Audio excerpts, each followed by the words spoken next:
against the Jags. He gave no timetable for Cam Newton's return. We're happy to have you with us on what is another busy Monday afternoon. I'm Wendy Nix, Chris Mortensen, Ryan Clark, and Tim Hasselbeck. Vontaze Burfict has been fined or suspended 17 times during his NFL career, and now the league appears to be determined to send a strong message. He's been suspended for the rest of the season for this helmet-to-helmet hit last night on Colts tight end Jack Doyle. His agent now telling Josina Anderson, however, he will appeal. The league said he will not be paid during this suspension, which covers the postseason as well. The appeal expected to be heard this week. Here's NFL VP John Runyon had this to say: there were no mitigating circumstances on this play. Your contact was unnecessary, flagrant, and should have been avoided. You have continued to flagrantly abuse rules designed to protect yourself and your opponents from unnecessary risk. This was in a letter to Vontaze Burfict explaining the suspension. It was not his first run-in, to say the least. In the 2015 wildcard round, he was suspended 3 games after that hit on Antonio Brown.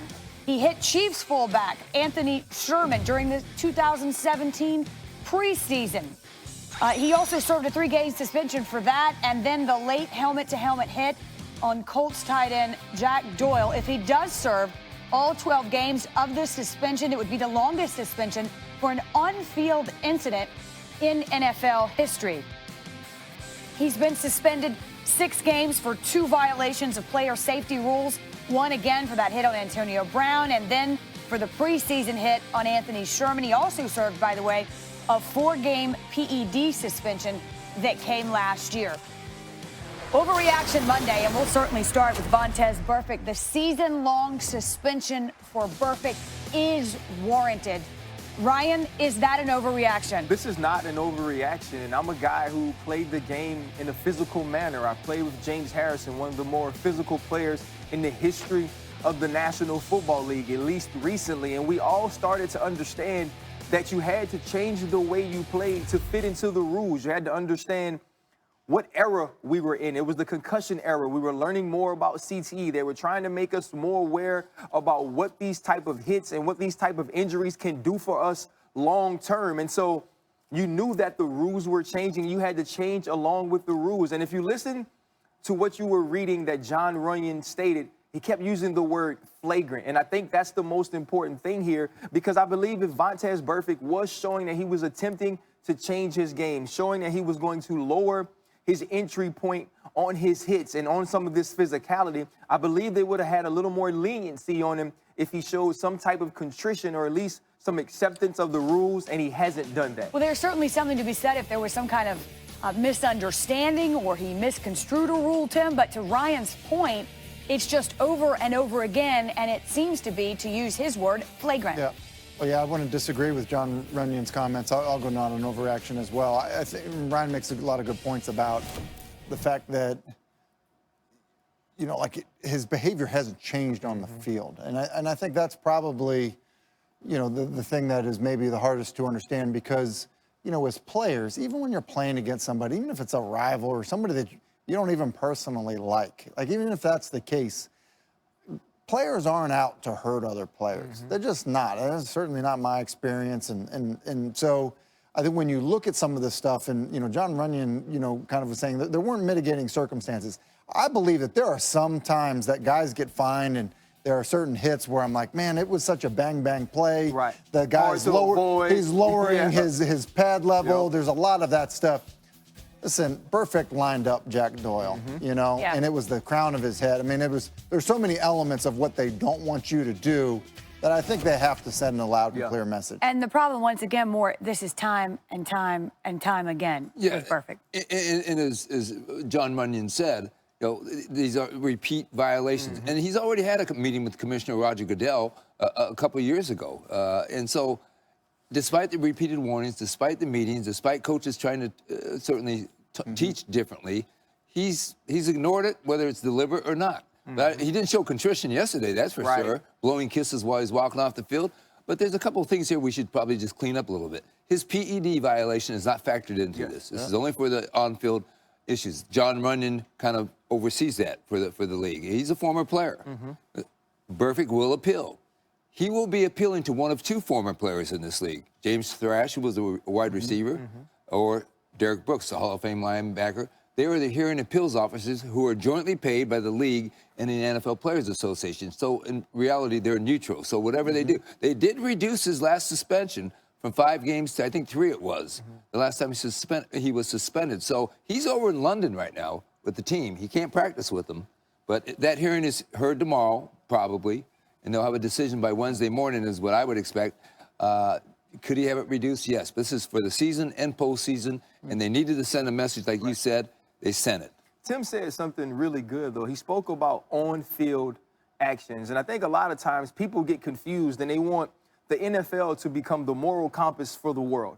And when guys do things off the field, they want them to say, okay, you can't play football because of these things. But when it comes to the actual football play and keeping the integrity of the game and standing up to player safety and those things those words that they use all the time, they had to send a strong message here. In one of those meetings, certainly with the league and Commissioner Goodell and Troy Vincent, the executive vice president of football operations for the league, one of the messages to say is, we're not just protecting the opposing players, we're trying to protect you. But sometimes when you put your head down, you're at risk too. And unfortunately, we've known too many players who have been the person who has done the striking, who's ended up injured, and sometimes seriously injured. Everybody's in danger, and the league would be extremely remiss to say they care about player safety and not move swiftly on this, 100%. Because at the bottom line, it is a player safety issue.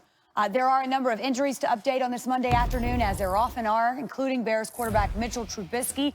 We now know he suffered a left shoulder injury, but there's been some updates now that he's had a further MRI. Yeah, our Adam Schefter is reporting that he has a dislocated left shoulder, which I don't think surprises anybody. Slight tear of the labrum, but not enough that he needs surgery. That's the report right now from Adam. The Bears have not had any comment on that.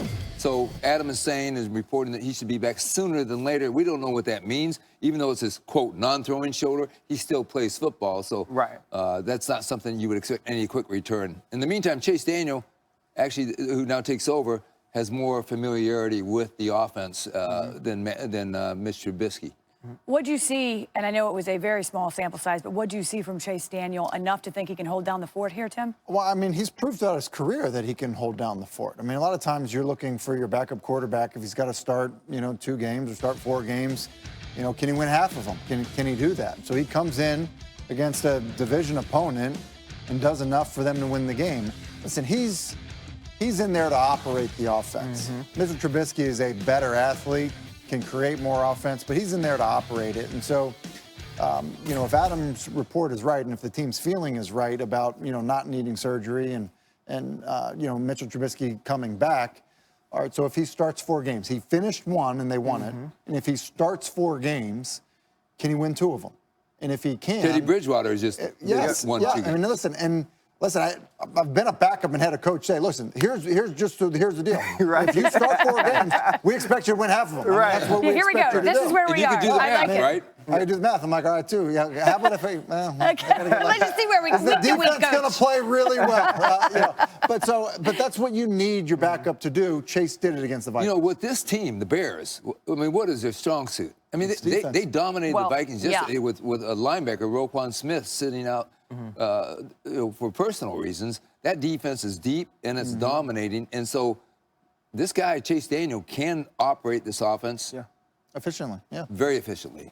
Exactly. And you heard Tim speak about Teddy Bridgewater. If you look at the way the New Orleans Saints are winning football games now, it's not the normal way. It's not what you've seen with Drew Brees. The defense has stepped up. Special teams touchdowns against Seattle. That's the way the Chicago Bears are going to win. But I think they even have a better place or a better person at quarterback in Chase Daniel, who understands this offense. He's a distributor of the football, 22 completions yesterday, and he moves the ball around. And he actually made some throws that Mitchell Trubisky, from a touch standpoint, hasn't made throughout this season. And so I think you're confident and having Chase Daniel as your quarterback if you're Matt Nagy, and you understand that with this defense, you will be in every game. It's about making the smart plays, not turning the ball over, and finding ways for your playmakers to get balls in space. You hate to say manage the game, but in effect, with that defense, that's exactly what they're doing. And I don't know why that's not a bad I don't know why No, I people know, you're think right. that's But so you say it, bad. people You say it, say, be like, "Oh, okay." It's like, yeah, guess what? I get it to good players, and they run it. And we get a W. There you go. Well, like Ryan just said, he completed 22 passes. I mean, that's not just managing. Right.